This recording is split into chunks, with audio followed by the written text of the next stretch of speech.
Thank you very much, ladies and gentlemen. As we sit here today, the Premier of our province, what is known as a governor, I think those of you come from other countries, you will know that premiers are called governors, is having a session with ambassadors and high commissioners and entrepreneurs from different parts of our continent to discuss intra-Africa trade. And that's why we thought this event is important for us as well, because we are told that present here, it's young people from about 15 African countries, including South Africa, who are entrepreneurs, who are political activists, who are civil servants and practitioners in different fields. So we thought it would have been a great opportunity to dialogue, but this is not the the end of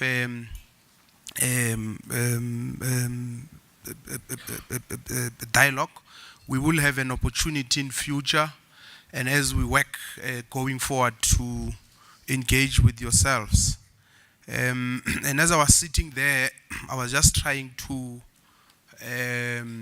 summarize my speech in 3 paragraphs. So I was just trying to think, what is it? Because I was asked to speak about the role of young people in this African economy.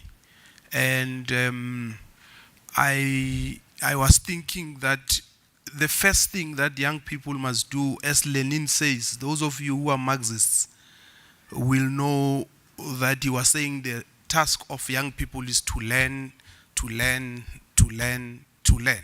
So that's the first person I thought about. And the second person I thought about was Che Guevara, when he was addressing the young communists of Cuba. And he was saying to them, young people must strive to be the best, and if not, at least be amongst the best. And I was thinking that because the future of Africa is in our hands, and the future is what it's not something that is in the distant horizons, it's what we seek to build today, meaning we are the leaders of today and not of tomorrow. So we must start taking responsibility today. It means as the youth of Africa, we must learn about the structure, the character, and the nature of our economy. Because if we want to transform this economy so that it does not continue to mirror the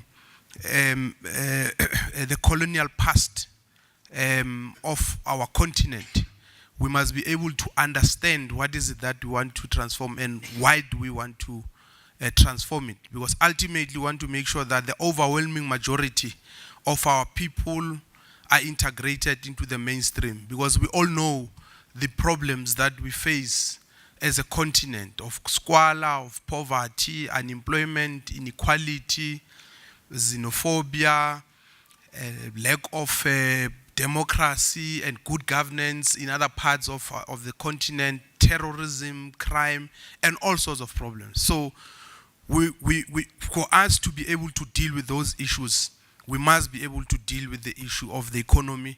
And how do we transform the economy if we don't understand what is the structure of this economy? Because monopoly capitalism, which dominates in all these economies in the continent, they dominate the value chain from beginning to end. That's one of the things they do.